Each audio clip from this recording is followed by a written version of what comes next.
Welcome to Keep the Game Beautiful podcast. Each week, I highlight incredible people who are doing amazing things in soccer, the beautiful game.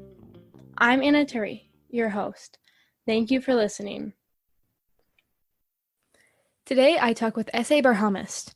We had the opportunity to meet in person at United Soccer Coaches Convention in Kansas City this year, but unfortunately, we weren't able to record an episode live.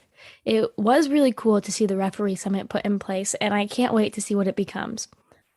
Esse is a person with tremendous success and experience, but he stays humble throughout it all. Today, we talk about his journey growing up, playing, and then moving to the U.S. and discovering his passion for refereeing through an injury. I am so honored that I got a chance to talk with him today, and I really hope you enjoy the episode. Today's guest is Esse Baharmast. Esse has had a strong referee career which included working multiple Olympic and World Cup contests.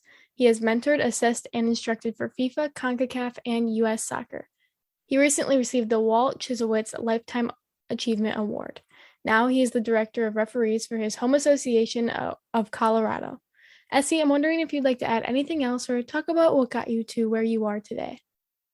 Well, since you and I were in Kansas City at the United Soccer Coaches Convention, and that's where I received the Walt Chyzowych Award, I have been honored to be inducted into U.S. Soccer Hall of Fame as part of the class of 2022, which has been an incredible recognition, which I share with all of my soccer family, my fellow referees that I have worked with, and the ones that every day in, day out, are on the field of play, plus all the coaches, players, administrators that have been so kind and have shown me the support throughout the years. On this podcast, I always start with the same three questions. First, what does the beautiful game mean to you? The beautiful game for me is the story of my life, because I started watching this game as a 5-6-year-old, and then started playing it at around the same time. And I remember when I was 10 years old, the Olympics in Tokyo were going on, 1964 Olympics in Tokyo. And I always, as a 10-year-old, dreamed that I would one day be in the Olympics. And it was always thinking as a player. But, as life has many different twists and turns in it, I ended up in the Olympics in 1996 in Atlanta, but as a referee. And then from there on, I participated in the Olympics in 2008 in Beijing, 2012 in London, and 2016 in Rio. And so it has been, for me, a lifetime passion. So the beautiful game is really everything that I do. It's part and parcel of my name. What are actions or things you do to keep the game beautiful? For me, the game has to be fun for the participants. If there's no fun, if they're not enjoying it, then it's not good. The game has to be safe. So the players should not be worried about their own safety, whether physically or mentally. And it should be enjoyable for all who are watching the game.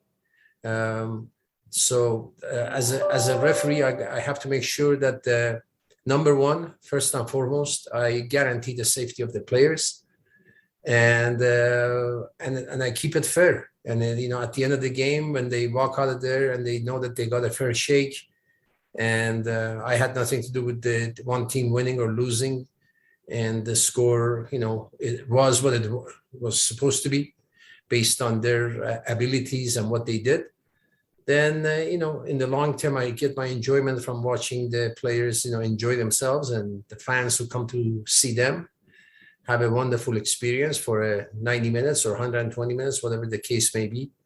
And for me, soccer is beautiful. And some of my most wonderful, closest friends are my former teammates, are my former referees that we worked with, and people who are involved in the game. And there it becomes one big, giant family, not just in the US, but around the world, I have friends because of soccer in almost every nation around the world.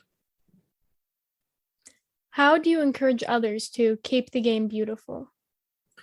Number one, you have to have the highest ethics, and your integrity must be of incredible measure. So by having an incredible ethical compass, then you don't do things that are not fair. You don't do things that if the other team did to you, you would not enjoy. So let your actions, be your defining character. So by the way you act and by the way you behave on the field of play, off the field of play, then, you're going to make the game beautiful. And when I'm talking to everyone, coaches, I'm talking to players, I'm talking to parents who are on the sidelines watching the game. For example, if you don't like somebody talking in a bad manner or in a bad shape to your own daughter or your son, don't do it to somebody else's. So if a 14-year-old referee is out there, 15-year-old referee is out there, and they're trying to do their best, they're making their effort. They make mistakes like all of us do. Then show kindness and show respect, and let them be. Let them learn and grow from those experiences. At the majority of the games, it is supposed to be for fun and development. So let's just go out there and have fun. Let's start back all the way to the beginning. How did you first fall in love with the game?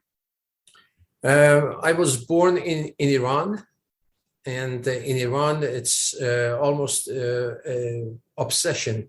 It's the national sport, and in every street corner, you will see kids playing. There is none of this nice, beautiful, manicured fields, that we see around. So every space that you can find, it could be in a street corner, it could be, in a house that's being constructed and it's not built yet, there's a open land. The kids would go out there, take a ball, and that's it. You didn't need goalposts. You just put a couple of bricks and that was the goal. And the field could be all shape and forms and sizes, and you just played. And there was really no coaching, no parents to be yelling at you, none of that. You just played because you love to play. And that's how I got started. So like I said, at a very young age, 6 or 7, with my buddies, friends, classmates, we would be out there playing, kicking the ball around. And, the love of the game started from there. And I remember when I was, like I said, 10 years old, 64 Olympics in Tokyo was going on. And the Iranian national team qualified for the Olympics. So back then you couldn't watch it on TV. You couldn't, you had to listen to it on the radio and, get the newspaper the next day and look at some pictures, and that was it. So the game was really, really in my blood.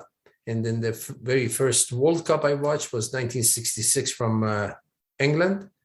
So we were watching those games, and then from there on, it's just I have not missed the Olympics or a World Cup ever since.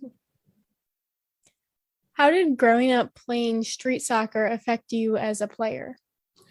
I think it helped me a lot because, there was no cones, there was no, drills of as we see today. So we had to make sure that, we avoided the cement block or a brick or a guy on the bicycle who was coming in, or the guy with the cart who was selling, pomegranates or watermelons or whatever the case may be. And we were playing in and around all these obstacles, moving obstacles and stationary obstacles. So for us, those were the cones. And, you became very creative because any obstacle could show up at any given time. And, it helped with your creativity. It helped with keeping the ball very close to your feet so you could control it nicely. And it gave me a, step up because when I came to US to study here, I was playing. I played for University of Missouri. I was their center forward, and I became the leading goal scorer 4 years in a row. And really, the skills that I had developed as a young kid, it really helped me mature my game. Should we encourage more kids nowadays to just go outside and play in the streets? You know, if that you cannot tell them what to do. That has to come from an inner desire to do. And for me, the more small-sided game, the more pickup games they play, the more they're on their own, and they're loving it, the better they're going to become. I'll give you an example. Lindsay Horan, who's the captain of the U.S. national team now with the women, is my next door neighbor. And when she was 13, 14, I would, every time I came home, I saw her in the backyard, not the backyard, but by the garage, the front driveway. And there was a back wall where she would constantly kick the ball against this back wall, one touching it, one touching it, one touching it. And I remember I told my wife, and I said, look at this desire, look at this hunger that she has.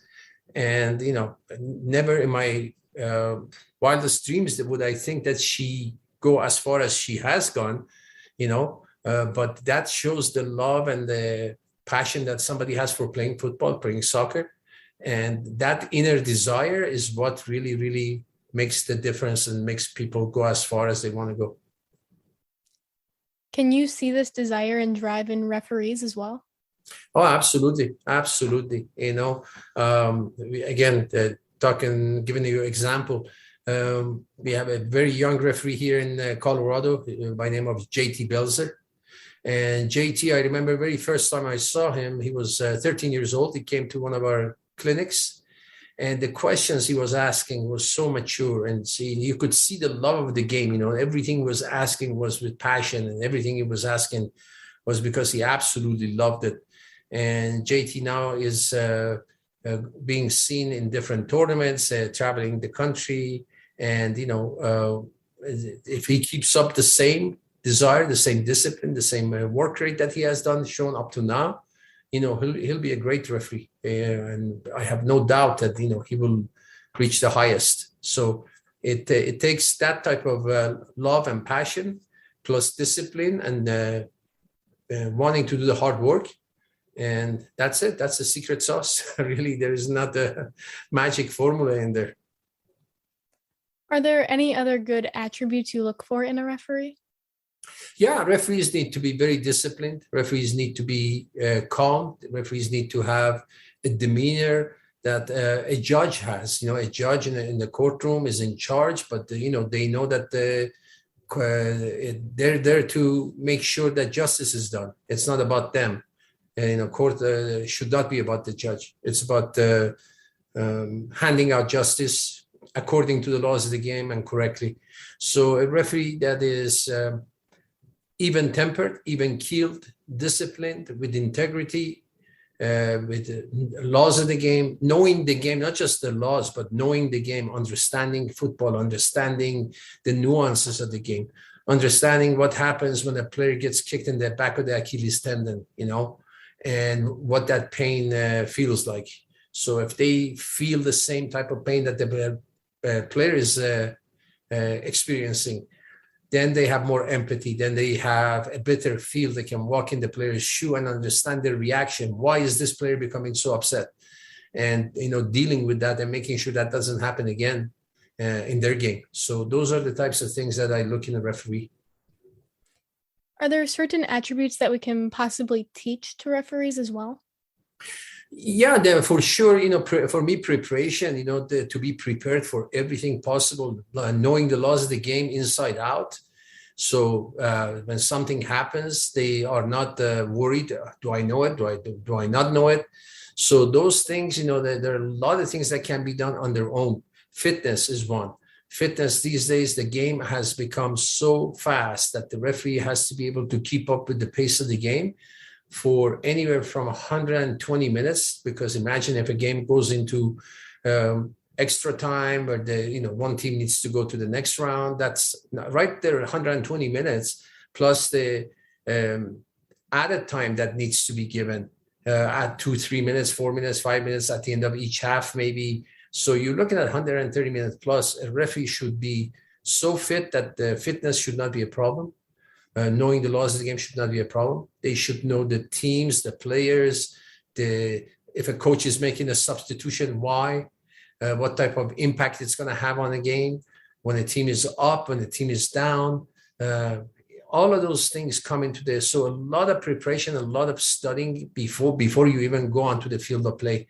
Knowing the history between two teams. If I receive an assignment that the team A and team B are playing, I need to know that these two teams play, a week before, 2 weeks before, a month before.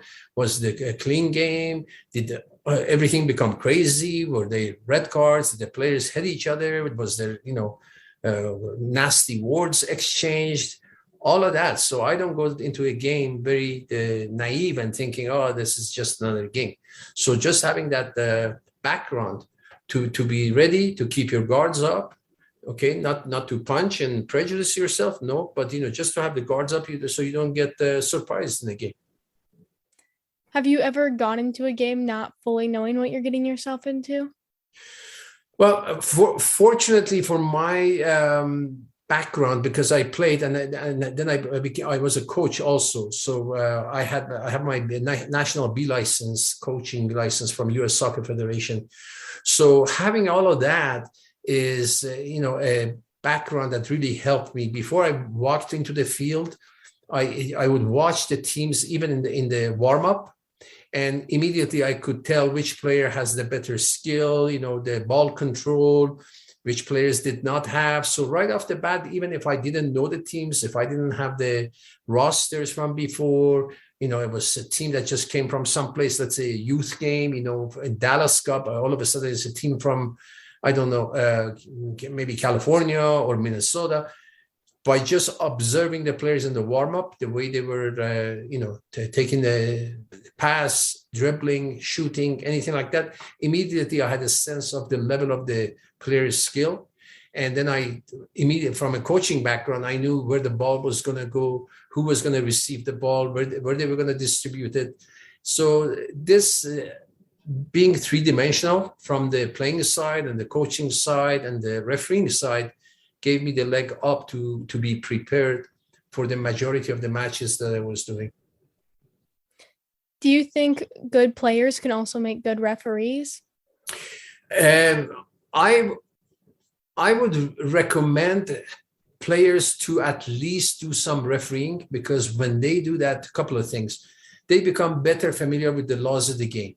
So when they know the laws of the game, they know where the limit is. They know for example, with offside, there's so many nuances about offside that if an attacker doesn't know it, they cannot push the envelope. But if they know it, if they know when they're involved in play, when they're involved with interfering with an opponent, when they are involved with gaining an advantage, and they know the difference, then when they're in an offside position and the ball comes their way, instead of just playing that ball, instead of just touching it, they don't. And they walk away from it. And now they have a second chance to now run and maybe receive the ball a second time when they have timed it as onside run.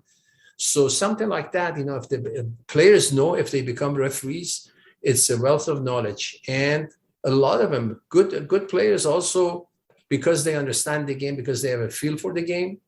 Then if they have everything else that we talked about, a calm demeanor, then they will make a great referee. And their chances of maybe going to a World Cup as a referee could be higher than going to a World Cup as a player. Because on the national team, there is 23 players maximum that they're going to take. And from each position, okay, maybe 3 goalkeepers, maybe 7 or 8 defenders, and that's it, So each position is very limited. But as a referee, if you have that skill, you could be on a FIFA list, and then from the FIFA list they get seen at the different tournaments, and the chances of going to a World Cup could improve. So you were playing. What made you want to become a referee? I didn't want to become referee.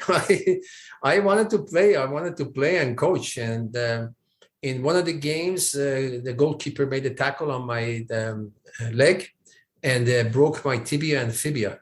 So both bones broken. So when I was coming back from the injury and recovering from the fracture, my professor at the university by the name of Dr. Warder, he was a professor of mechanical engineering. I was studying chemical engineering, but I also took some courses with him. He knew that I played and I knew that I coached.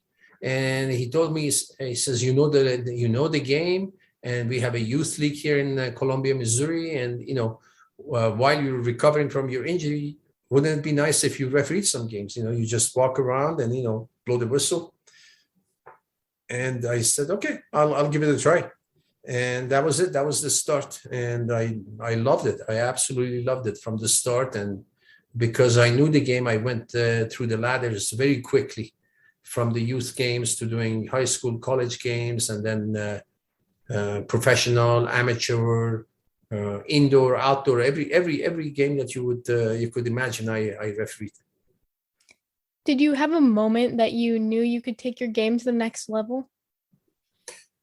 You always have a little bit of butterfly no matter what. So even today, even before, talking to referees, I have a little bit of butterfly, even though I've, taught in so many different World Cups. So you always have that confidence, calm confidence, but at the same time, a little bit of butterflies, which is good, which means you're never in your comfort zone. And if you're not in your comfort zone, you're always trying to push a little bit more.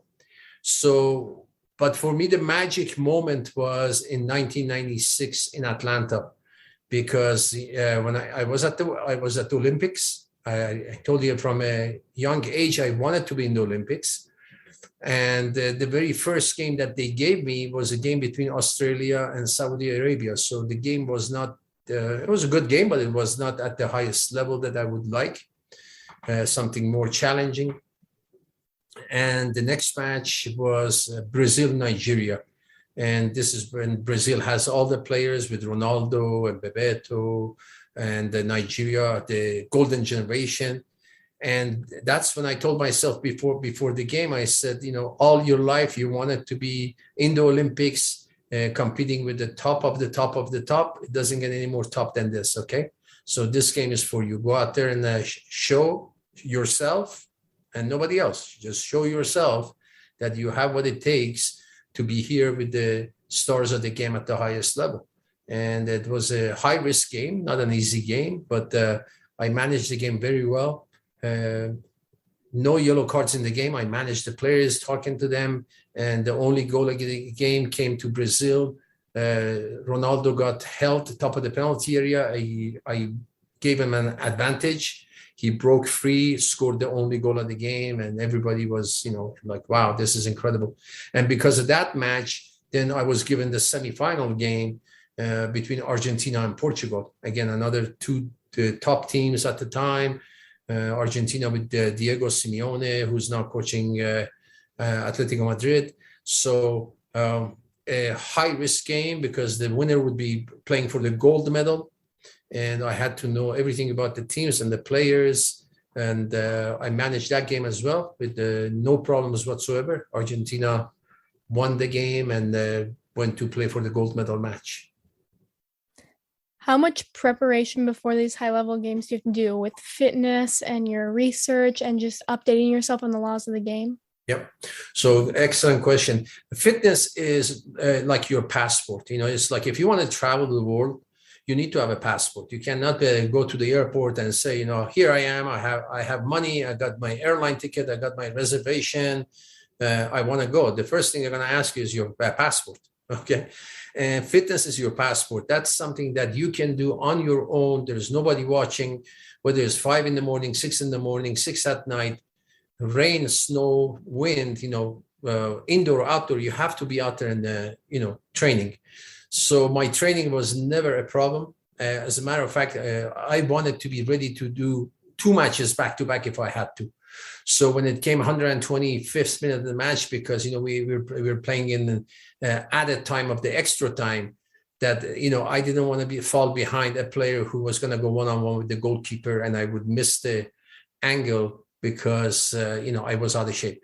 So fitness is very, very important. So that's pretty much a lifestyle, a lot of sacrifices when it comes to it, because, you have to know that, okay, even though I like to have this apple pie or this, chocolate cake today, maybe I'm going to have just half a bite, and that's it, and no more. It becomes a discipline and a lifestyle and a way of life. And the research, again, I watched the teams. I knew the players. I knew their tendencies. I did all of my research beforehand. So when I walked into a game, especially at the highest level, I had seen the teams play. I knew the players who were playmakers. I knew the holding midfielder, what they were going to do. All of the above, the goalkeeper, their tendencies. And for example, you're talking about different goalkeepers. Luis Chilavert from Paraguay would come out sometimes to even take free kicks or penalty kicks. Okay, so he would take a free kick in the attacking zone. So he would be completely out of his goal. So if that ball did not either sail over the crossbar or score a goal, and now the goalkeeper's got the ball and he was going to distribute, Chilavert was about 50 yards outside of his penalty area. So I had to be ready for anything and everything that could happen. So all of those scenarios I had played in my mind, and I was ready for something like that could happen. You mentioned angles in terms of like a breakaway. How important are angles for referees in our game?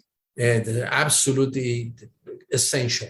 More than proximity, more than closeness to the play.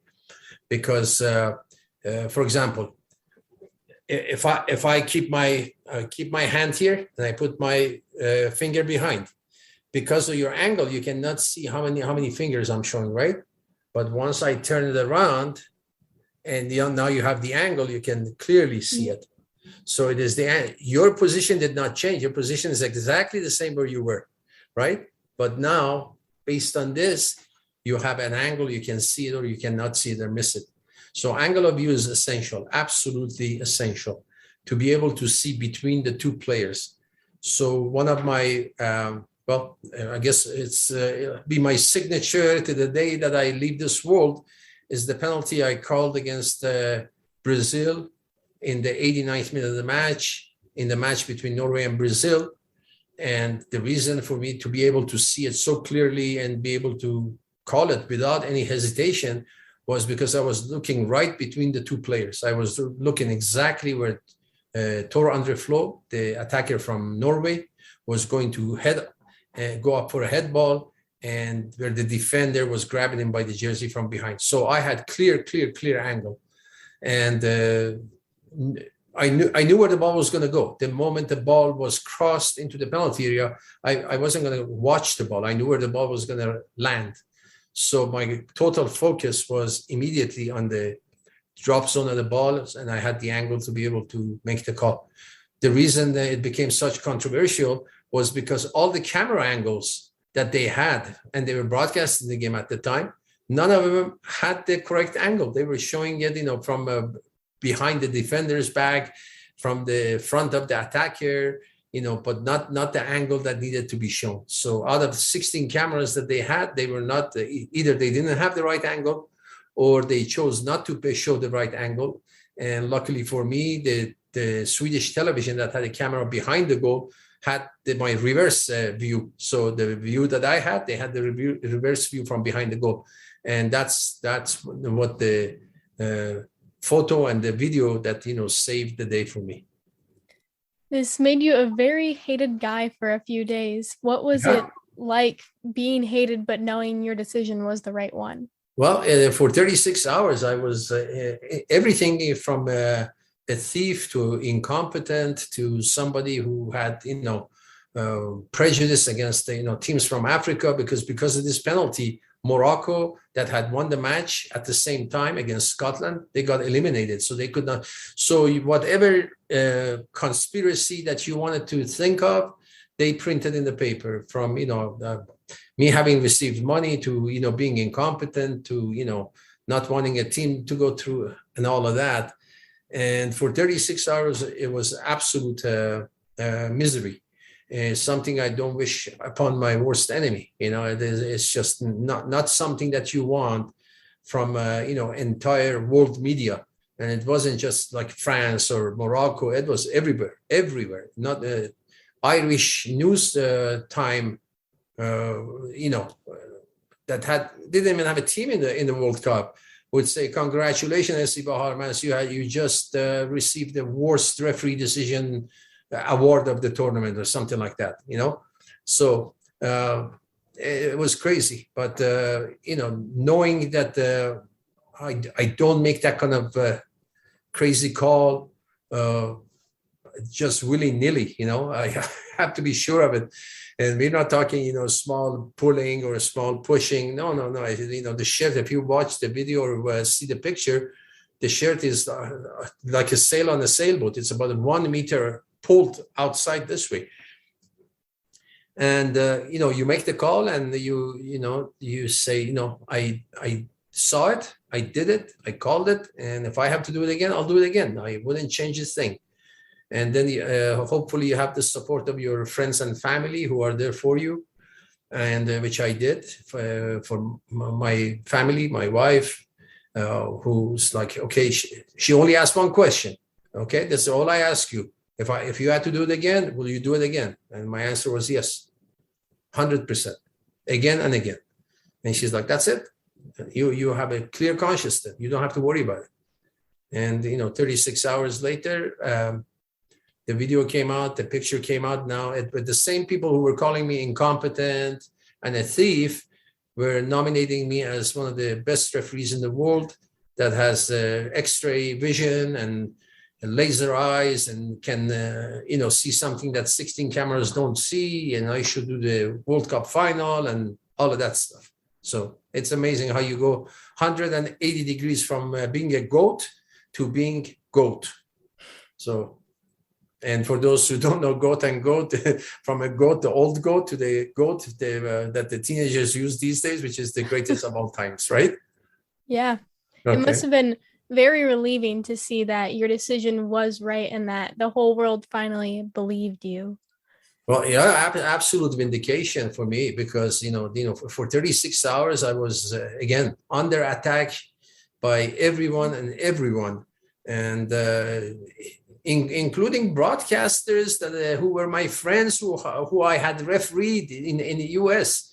So, for example, at the time for, I think, ESPN, Ty Keogh and Jimmy San Andre were the announcers. And I refereed Jimmy San Andre many games. And Ty Keogh, I coached soccer camps with his father, Harry Keogh, dear friend. And so even they were not giving me a break to say, if Esse called it, there must be something there, They were going based on what they were seeing. And then it was funny to see when the things came, that how they changed everything. And, it was interesting. How important is having confidence in your decision? Maybe not at the level you're at, but maybe more of a level I'm officiating at as well. Yeah, no, confidence is the guardian angel of performance in everything. And how do you get confidence? Confidence comes from preparation and experience. And how do you get experience? You get experience by messing things up sometimes, right? When you go to when you're cooking, even the best chefs in the world, they didn't become the best chefs in the world all of a sudden. They burned some dishes, they made some dishes too salty or too sour or too, spicy. They experimented a little bit here, a little bit there, and then they gained experience. And once you have that, and once you're prepared, so between the preparation, so you're prepared, your fitness is under your control, the laws, okay? The game. And I know you've played, right? Yep. Mm-hmm. Okay. So right off the bat there, know that you have played the game and for majority of the time, you are refereeing kids who are younger than you, not older than you, right? So when it comes to playing experience, you already have a few years over them, right? Because if you're, let's say 14 and you've been playing since 7, right? That's 7 years of experience of football that you have. And those kids, if they're 10 and they started at 7, they only have 3 years of experience of football. So right off the bat, you outweigh them by your knowledge of the game. You outweigh them by your fitness, okay? Because I guarantee you, if you run against the 10-year-old, you're gonna, come out ahead every time. You outweigh them by the laws of the game, because I bet you, if you give them a test of the laws of the game, they don't know, right? Mm-hmm. So right off the bat, you have all of these things to draw confidence from and say, hey, and making mistakes. Hey, even the best players in the world at the World Cup final, they make a mistake. Roberto Baggio, who was the star of the Italian national team, he's the one that was instrumental for Italy to arrive in the World Cup final in 1994 in USA. Missed the penalty kick, the deciding penalty kick in the shootout. Okay, it doesn't make him any worse of a person. Made a mistake. Okay, so what? The sun will come out tomorrow. Nobody dies, fortunately, in our profession. Okay, so that's where you have to become comfortable a little bit and draw your confidence from it, and then do your best. And if it's a mistake, then you go back and you self-analyze and say, why did I make this mistake? What happened? Was it my positioning that was not correct? Was it my angle of view that was not correct? Did I not see it? So this type of self-analysis makes you better every time. And if you do this, plus all the preparation that you have and the confidence that should come from, knowing that you know the game, hey, enjoy. Now it's time to go ahead and have fun and enjoy. And the more you have fun, the more contagious it is. The players realize it, they don't become tense. So before the game, when I was, in the tunnel walking onto the field of play, and the players are really tense, they're really tense. And when I'm comfortable and relaxed and, not lackadaisical, not laissez-faire, but, confident, but calm. Calm and confident is a good attribute to have. And it's contagious. You give back to the players, and players settle down a little bit. So. You talk about experience really making a referee great and helping them to just grow. How can we give more young referees good experiences? By doing games, by watching games, by anytime you watch a game and you watch a high-level referee work a game, you can analyze them and see, where they go, what angle of view they pick, where they are, and things of that nature, right? And one of the beauty of this game is that the game of soccer is the game of soccer. It's the game is the game. It may be a little bit faster, a little bit slower. Players have a little bit more technique, better technical ability. Maybe they can do something in a smaller area quicker than somebody else. But the game, the basics, the foundation is the same. And for that reason, I enjoy watching games at every level, And referees, for a while, we had a difficult time getting female referees into doing men's games. And it's like, seemed like there was this glass ceiling that they could not break. And it was like, hey, women fly airplanes, women are surgeons, women are heads of state. Soccer is not that complicated. And, by watching and seeing Bibiana Steinhaus from Germany, who refereed in the Bundesliga, one of the first women to work in Germany, and then with Stephanie Frappart in France in Ligue 1 and Champions League, and there is so much more. And then now here in our own country with Tori Penso, with Katie Nesbitt, and I can go on and on and on and on. And basically talent, that's what we're looking for, is talent. If someone has the talent, they belong in there, and it doesn't make a difference, the gender or the color or the religion, or none of that. Just show me your talent. The same way that the players, you take the best player for the team, because you expect them to be scoring goals for you. Okay, and that the same as our team, same as our referee team. So experience should be there by watching the game again. To come back to your question, watch the games on television, watch the referees that you admire. Don't try to copy them, okay? Because each one has their own little personality. We don't want the robots, but see the good attributes, pick up the good attributes and mix it into your own mixture of your personality. And then down the road, you'll be the one that other referees will say, I want to be just like Anna, okay? And we'll tell them, no, don't be just like Anna, okay? Take the good attributes, but then put your own signature on the game. What made you decide to still stay involved in the game as a referee, instructor, and mentor? For me, it's passing the game and passing the experiences forward. It's like somebody who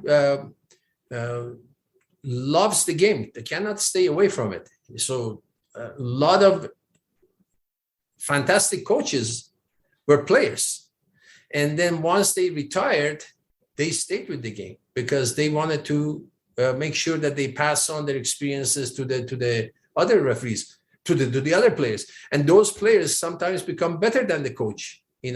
When you look at Guardiola, okay, he was a decent player, but he was not Messi, right?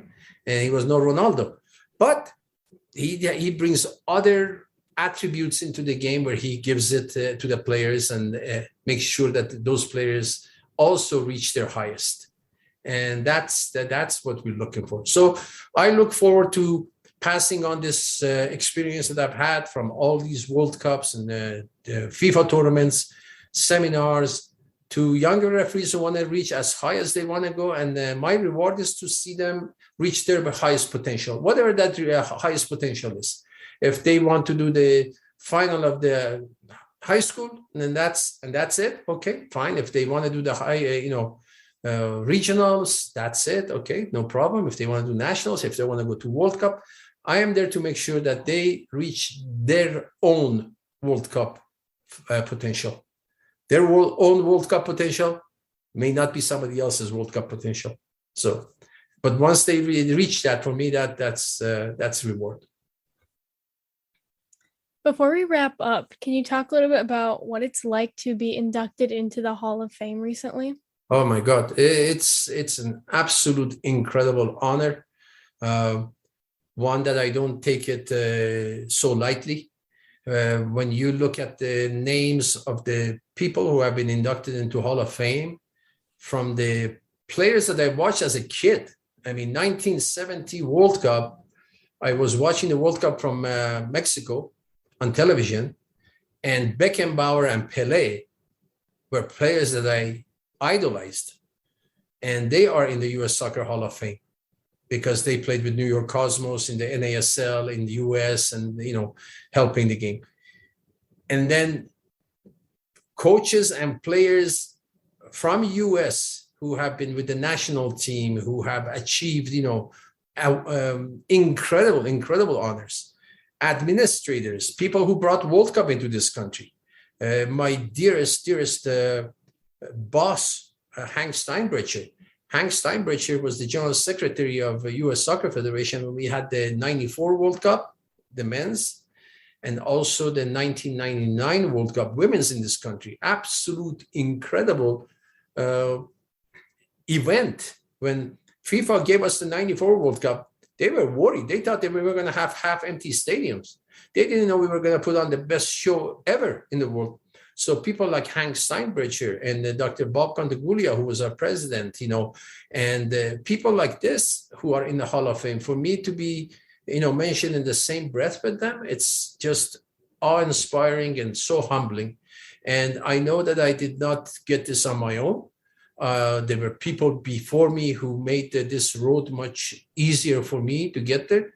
So I will accept this award on behalf of my entire soccer family, the coaching, refereeing, playing, administration, fans, but with an emphasis on the referees, because I will present this to all those referees who day in and day out are on the field of play, making this game possible for other players to enjoy and have a good time. I have one final question, which I ask each guest. What do you hope people remember about your impact to soccer and the world? That I left the place just a little bit better than when I found it. And I think when it comes to soccer, I think we've done that. The fact that we have so many referees now from US who have done World Cup finals, not the men's World Cup final, not yet, but the under 20 World Cup in Colombia in 2011 with Mike Geiger, with Ismail Alfat. He just did a club World Cup, things like that. And our women who are, so I know for sure that on the soccer field, I have put my thumbprint on it, okay? And I did make it better than I found it. So for sure that's done. And the Walt, I hope that people will say he was a kind and respectful person and left it just a little bit nicer. He showed people that, you can still win and be respectful and kind to people. So if I can have that impact, then my job is done. Thank you so much for joining me today. Thank you, Anna. Thanks for asking me to be on this podcast with you. Esse shared many amazing stories. I enjoyed learning about some of the tough calls he had to make and how he pushed through that. I have to make some tough calls in my situations, none as terrible and hard as his, but it can be difficult to push through, and it's important to stay with what you know happened. It's also absolutely mind-blowing to me that he lived next to Lindsay Horan and knew she was going to be an amazing athlete. I think it's interesting to hear about what attributes he looks in for athletes and also for referees, because they are quite similar. I know for myself, refereeing has helped me as a player and playing has helped me as a referee. I really enjoyed talking to Esse today, and I hope you enjoyed the episode as well. And remember, until next time, keep the game beautiful.